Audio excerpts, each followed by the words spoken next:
Olá pessoal, dando seguimento aos nossos casos curtos, eh, estamos ainda naquela sequência que eu prometi de hipotireoidismo subclínico. Acho que esse vai ser o último, de hipo subclínico. Semana que vem a gente vai dar uma modificada, tamanho acho que é na quarta semana, se eu não me engano, de hipo subclínico. Então vamos direto ao que interessa. Então o caso de uma mulher, 51 anos, DM1 desde os 14 anos de idade, tá? E veio para uma consulta de rotina para o acompanhamento diabético, do diabetes tipo 1 dela, e já ela referia que já tinha os ciclos menstruais já estavam alterados há mais ou menos 1 ano. No entanto, nos últimos 3 meses ela não menstruava, ela estava em amenorreia há 3 meses. Isso representava mais ou menos ela tinha um ciclo regular, antes desse ano que ele, a duração era normal, vamos dizer assim, e no último ano com ciclos irregulares e nos últimos 3 meses sem menstruar. Queixando de muito fogacho, tá, insônia e fadiga, que se acentuaram, ela faz uma correlação aí com esse período aí que de mais ou menos um pouco mais do que esses 3 meses, né, já desde que esses ciclos começaram a ficar alterados, mas isso foi se intensificando, e essa era uma queixa, era na realidade a queixa principal dela. Ela vinha o uso de degludec e o esquema de Raptor que ela já fazia. Por que que eu botei isso aqui? Isso aqui é porque essa é a paciente que eu herdei do meu pai. Então eu botei aqui como uma herança, né, boa, né, então a gente herda coisas muito especiais dos nossos pais, né, e nesse caso aqui é um deles, né, eu como tenho o privilégio e a bênção de fazer a mesma especialidade que meu pai, eu acabo herdando, frequentemente na minha prática diária pacientes que eram pacientes de longa data dele.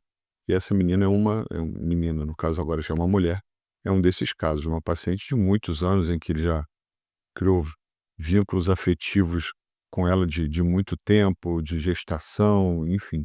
E essa é uma das pacientes que eu prezo e tenho um cuidado, um carinho até maior do que o que eu já tenho com os meus pacientes usualmente, por ter essa responsabilidade aí de seguir o legado aí do meu pai. Então esses doentes são aqueles que eu, depois de terminar, eu falo para o meu pai, falo: "Ó, atendi fulana e mandou um beijo para você e fiz isso, aquilo", eu ainda passo um relatóriozinho, apesar de infelizmente meu pai ter aposentado há pouco tempo, mas eu fiz questão de botar esse registro aqui, porque é uma situação particular e prazerosa para mim de poder estar dando sequência ao que ele fez ao longo desses anos todos aí de profissão.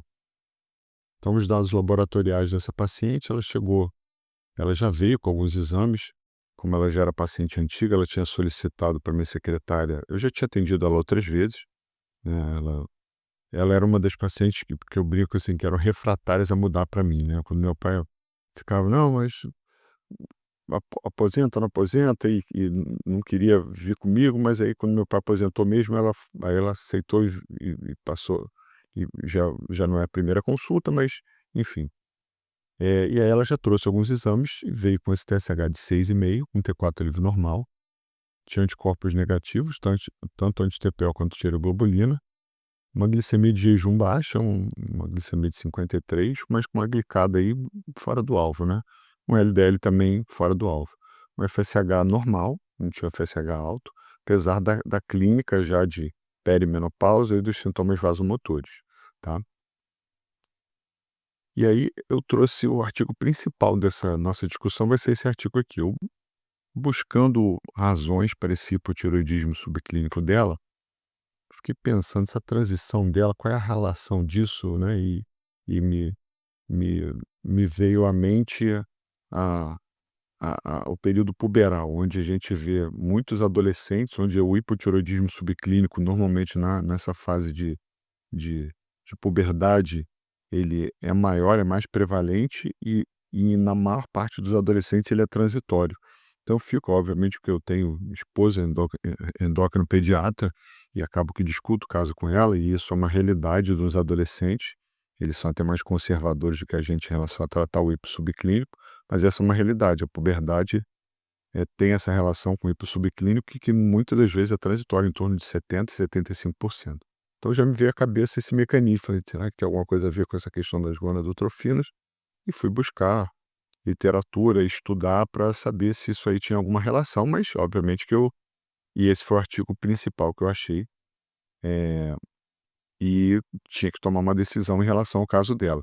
Eu vou revelar e vou confessar que, o artigo chegou depois de eu já ter tomado a decisão, né, mas isso aqui não é relevante, mas a gente vocês vão entender o porquê disso tudo. Eh, Nesse artigo eh, ele estuda é o único artigo que analisa a disfunção tiroidiana em fases da transição da menopausa para a menopausa.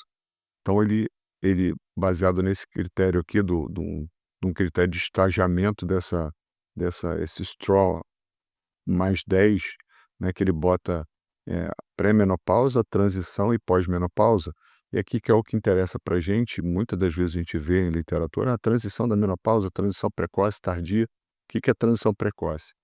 É quando você tem alteração da duração do ciclo em mais de 7 dias em ciclos consecutivos, né, eh eh, uma diferença de mais de 7 dias na duração dos ciclos em ciclos, né, enfim, ciclo subsequente você está vendo mudança no tempo, não só no tempo de sangramento, como no tempo do ciclo menstrual. Então isso é o que caracteriza a transição, né, a transição precoce. E o que que é a transição tardia? É quando ele passa dessa fase para uma menorreia maior do que 60 dias. Então a nossa paciente, no caso ela, a minha paciente agora, né, ela encaixava exatamente aqui. Ela tem uma idade, ela tem mais que 50 anos, está na idade mesmo de entrar na menopausa, e já vinha no último ano com ciclos mais irregulares e com mais 60 dias que ela estava em amenorreia. E quando você ultrapassa lá 12 meses, você caracteriza que aquela foi a última menstruação. Então ela relatava essa amenorreia há 3 meses, 90 dias, isso preenchia esse critério dessa transição tardia, tá? E essa fase, obviamente, caracteriza muita flutuação hormonal e muitos pacientes já experimentam sintomas climatéricos na transição precoce, né? Então, o estudo Swan já até avalia isso, né? O que que é transição precoce, tardia, e quanto mais precoce o doente tem sintoma vasomotor, maior o tempo que ele persiste com esses sintomas, tá? Então, ela teoricamente ainda não está menopausada, mas está nessa transição tardia que a gente chama, tá? E o que que esse estudo mostrou? Isso foi um estudo enorme, uma avaliação transversal com mais de 50.000 mulheres. Questão dos estudos coreanos, dos orientais, né. E o que que esse estudo mostrou? Que a prevalência não só do hipo franco, como do hipo subclínico, ele cresce à medida que você chega nessa transição da precoce para tardia e depois da menopausa. Então ele mostra um um um risco de 22% maior nessa transição tardia, quando comparada às mulheres pré-menopausadas. E esse risco se mantém elevado na pós-menopausa, tá? Então, uma prevalência que não é absurdamente alta, mas é significativamente maior do que na transição precoce e na pré-menopausa, tá? Ou seja, essa fase de transição implica num risco maior, não só de hipotireoidismo franco, como de hipotireoidismo subclínico. Então eu fiz o recorte aqui da tabela, essa tabela é maior, eu botei o que deu maior significância estatística, né, mostrando lá as fases, a transição precoce, transição tardia e pós-menopausa. E aqui em cima o hipotireoidismo franco e hipotireoidismo subclínico, mostrando aqui, ó, transição precoce, transição tardia, aquele risco que eu falei, ó, 22%, e chegando na menopausa, 23 a 24% maior em relação ao risco de hipossubclínico, mostrando que você tem uma associação dessa fase com o hipossubclínico, tá? Então é uma associação, a gente está vendo ali um corte, tá? Não tem nenhuma intervenção nisso, mas é um dado significativo com N absurdamente alto, tá? E o que que ele propõe nesse artigo? São mecanismos hipotéticos, tá? É que essa transição, você poderia ter relação com TBG, estradiol pelas flutuações do estrogênio, você ter alteração de TBG e diminuir o T4 livre, isso levar para aumento de TSH. O desequilíbrio entre o estrogênio e a progesterona poderia ser um deflagrador do aumento de autoimunidade, isso não foi testado, é só uma suposição baseada em alguns estudos que ele traz no artigo. E o mecanismo que eu achei mais interessante foi esse. Por quê? Porque a transição da perimenopausa implica em muito frequentemente em ciclo anovulatório. Então, normalmente, você tem menos progesterona mesmo, tá? Então, essa deficiência de progesterona poderia ser um mecanismo, ele inclusive enfatiza isso como talvez o principal mecanismo, tá? Que essa diminuição da progesterona poderia interferir com expressão no próprio tecido tiroidiano, que poderia levar ao aumento do T4, tá? E a convergência de todos esses mecanismos culminaria com esse status do hipossubclínio. Mas ele enfatiza que muito provavelmente, mas isso são só hipóteses, tá? Que os níveis menores de progesterona, ele está estudo em animal, da influência da progesterona em relação à modulação do sistema imune, né, expressão em células foliculares, tem várias questões, mas essas são as hipóteses principais. No caso da autoimunidade nessa paciente, ela é DM1, então tem um risco maior de autoimunidade, mas os anticorpos eram negativos, tá? Então a gente ficaria mais com esses dois, mas especialmente a deficiência de progesterona eu achei o mecanismo mais plausível aí para transição no caso, não para menopausa. Especialmente porque às vezes na transição seria muito mais pela flutuação. A gente frequentemente quando dosa o estrogênio nessa transição, não é infrequente a gente ver estrogênio muito baixo ou estrogênio até acima do valor, né? É meio que uma uma montanha russa, né, os níveis do estrógeno nessa fase nessas mulheres, mas frequentemente a gente tem ciclo anovulatório. Então eu achei essa questão da progesterona interessante, mas são só hipóteses, tá?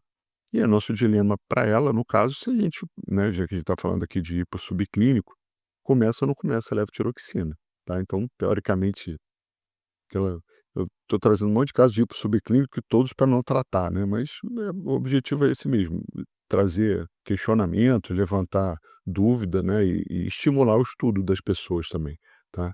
Então, o benefício potencial, se a gente normalizar o TSH, só que o que que eu pensei, né, eu pensando antes quando eu tinha que decidir lá com ela, eu não tinha lido o artigo ainda, né. Eu pensei: "Eu vou dar levotiroxina, eu vou piorar o fogacho dela, de repente vou piorar essa insônia". E aí eu falei: "Ah, acho que eu não vou começar a ter", eu acho não, não só achei como eu não comecei, né, mas e na prática eu explico isso para meus residentes, às vezes, a dose que quando a gente erra um pouquinho a mão na dose da levotiroxina nessa transição, o paciente frequentemente piora o sintoma vasomotor.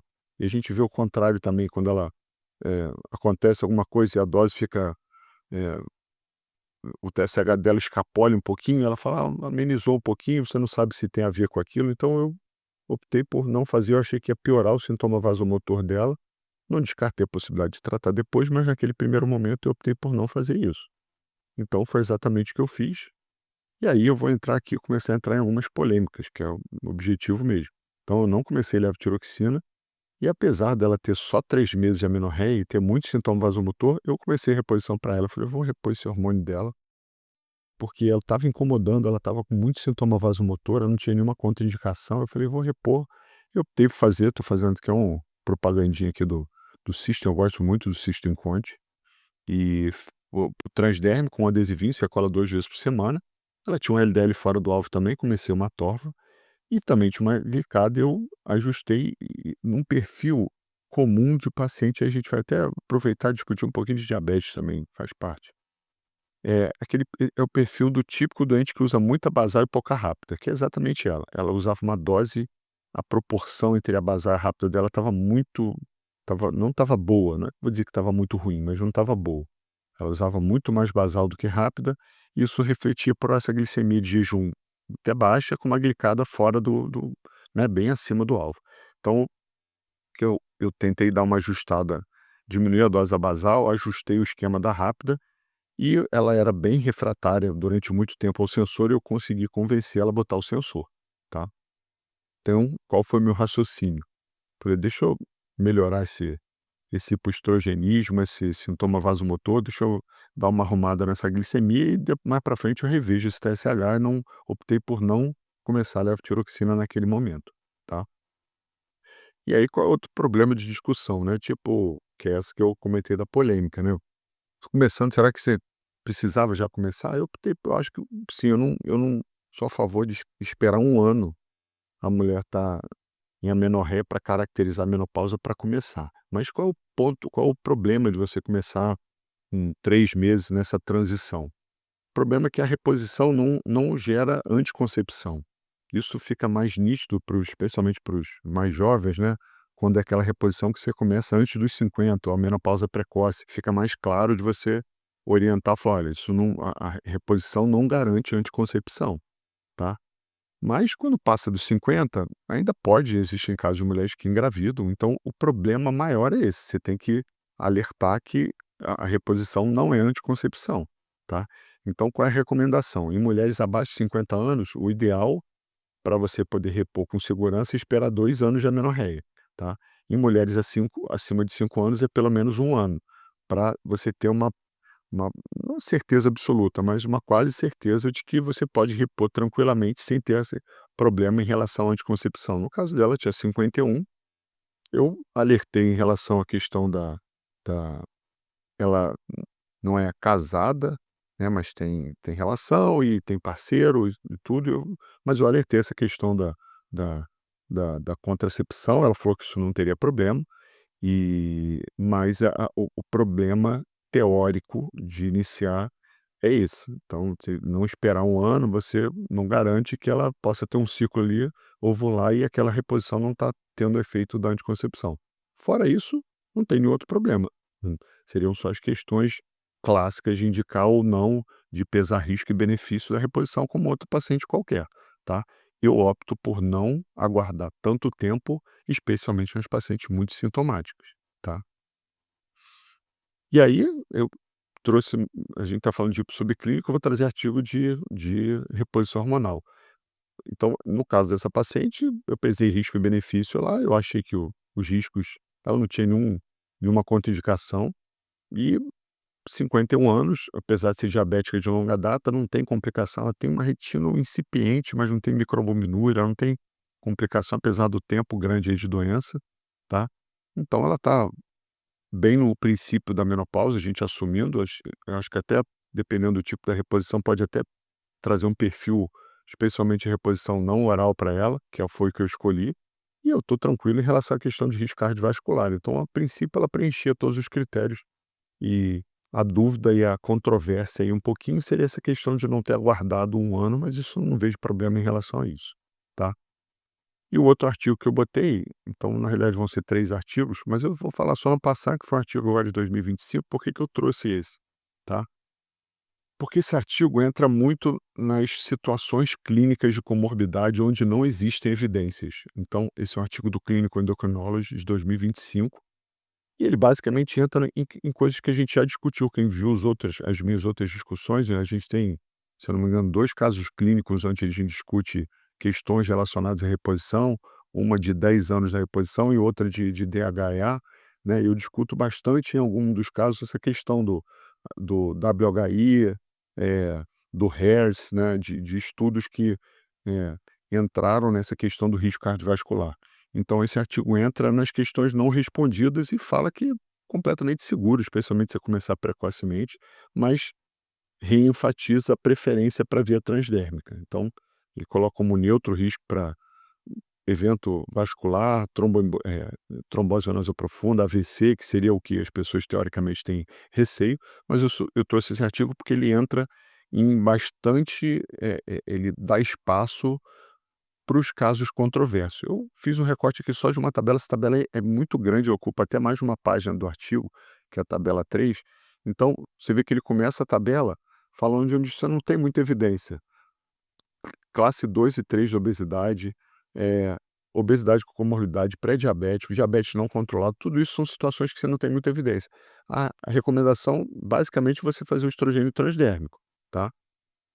Evitar via oral, tá, então ele dá algumas outras sugestões, tá, e aí entram em questões de tabagista, esclerose múltipla, hepatopatia, doença renal, migrânia, né, tipo, cefaleia com, eh eh, que teoricamente você teria risco de ter doença evento vascular, e tem uma lista maior de coisas onde ele aborda as situações que a gente não tem evidência. E a gente você não tem evidência, mas o doente está ali na sua frente com sintoma vasomotor, com queixa, né, e você tem que tomar uma decisão, tá.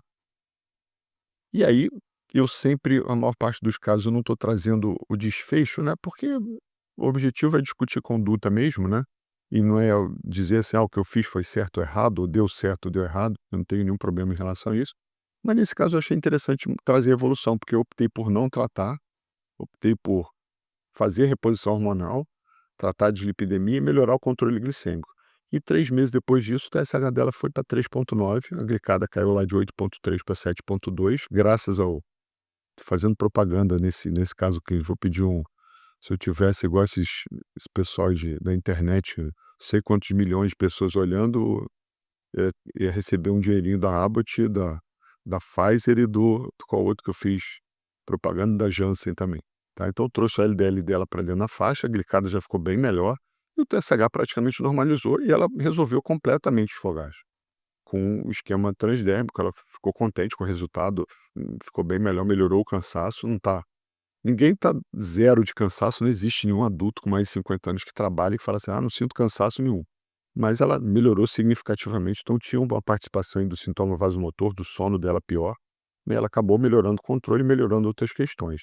Então, graças aí não só o que eu estabeleci, mas, coisas que a gente da dislipidemia, obviamente que o medicamento, mas o sensor é muito bom para alguns, especialmente para o DM1, você vê isso mesmo, você consegue melhorar em 1% da glicada só pelo fato dele ter colocado o sensor, tá.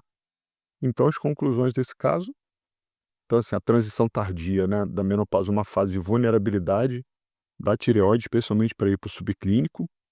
A gente não tem muitas respostas dos mecanismos, mas é um fato. Então, se, se o doente tiver na dúvida, eu recomendo esperar, não assumir já o tratamento, né, especialmente se tiver autoimunidade negativa.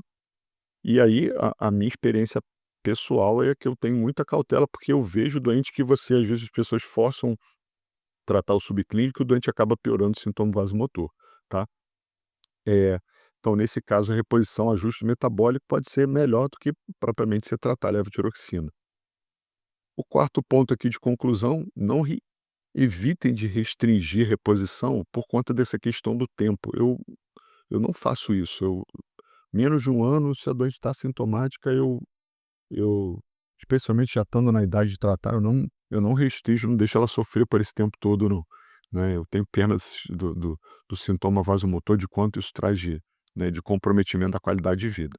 E o último, que vai ser um comentário separado, que são a cautela com os nossos próprios vieses. Eu confessei lá no início de como eu em puxei um raciocínio da época que eu do hipossubclínico na transição da puberdade e fiz uma associação, falei: "Pô, aí de estímulo da hipófise, regulação, início de mudança de nível de estrógeno, de esteroide sexual", mas eu não tinha muito claro quais eram os mecanismos de como isso poderia influenciar o TSH, essas inter-relações, especialmente de esteroide sexual, estrogênio, com a regulação do esteroidiano, por muitas vezes são complexas, não são muito simples, né. Então eu tinha associação, eu pensava na minha cabeça, falei: "Essa transição deve ser igual à puberdade. Essas gonadotrofinas altas estão bagunçando ali com o TSH", e eu falei: "Ah, não vou tratar por conta disso". Mas o fato é que quando eu fui estudar, ninguém sabe muito bem porquê e não tem relação com aumento de gonadotrofina. O aumento de gonadotrofina, teoricamente, não é a causa dele ter ela, no caso, ter o hipossubclínico, né. E aí eu lembrei de outra coisa, eu vou falar de literatura médica, mas eu lembrei desse livro, porque é um livro, é uma história, um livro muito bacana, e é um cara que infelizmente veio a falecer tem um ano, se eu não me engano, ele morreu em 2024, ano passa 2 anos já, né, mais de um ano. E que é um livro que eu acho que ajuda os médicos, se vocês tiverem a oportunidade de ler, leiam, porque é muito bom. Que ele é um psicólogo e economista que ele fez pesquisa em relação à questão de decisão do cotidiano, né. Ele estudava os mecanismos da nossa mente que conduziam as nossas decisões, dentre várias coisas que ele estudava e que ele fez pesquisa, né. Então ele tem várias coisas muito interessantes de heurística da disponibilidade, que a gente julga a probabilidade de diagnóstico pela facilidade com os casos similares vem à mente. Então você tem um caso que vem logo à sua mente, você já julga que a probabilidade é maior daquilo, ou seja, a gente é influenciado pelo que a gente viu, tá. Outra coisa que é ancoragem, a primeira hipótese diagnóstico que vem à nossa cabeça é de ele ele influencia todo o nosso raciocínio. Então isso é muito difícil da gente, permitir, entrada de outros diagnósticos e que eles tenham peso suficiente para as nossas decisões, tá. E outro que eu separei só 3, ele tem um monte de conceito interessante, né, que a gente constrói narrativa coerente com a informação disponível sem considerar adequadamente o que a gente não sabe. Então por que que isso tem a ver? Eu pura e simplesmente não tinha conhecimento dos mecanismos pelos quais o TSH aumenta ou na transição da puberdade, assim como na transição da perimenopausa. E eu criei um mecanismo na minha cabeça e achava que aquilo era o certo, mas na realidade eu desconheço completamente, assim como a ciência também desconhece esse mecanismo. Então, assim, quem tiver a oportunidade de ler, ajuda na tua decisão para a gente raciocinar como médico. E é um livro grande, mas é interessante. E o que é triste da história dele é que ele morreu por morte assistida. Ele foi para a Suíça enfim, fez a morte assistida lá, o que a gente chama, não sei qual é o termo adequado, mas o suicídio, né, assistido, mesmo sem ter nenhuma doença grave. Ele já tinha 90 anos, mas esse final de história, na minha visão, foi um final triste, né, para uma pessoa tão significativa pelos estudos e a contribuição que ele deve, tá. E o final, como eu sempre tento separar poucas referências, mas referências de qualidade, então aqui reforçando o da Thyroid, que é o maior estudo de transição perimenopausa, e os 2 a gente falou de subclínico, mas eu trouxe 2 referências de terapia de reposição hormonal, tá. Um do Endocrino Reviews, apesar de ser meio assustador para alguns, porque são muito longos, mas esse trabalho é bem interessante, e esse mais recente do Clínico Endocrinology, que entra na questão das comorbidades, tá. Então, esse era o casinho de hoje, espero que vocês tenham gostado do conteúdo. Abraço.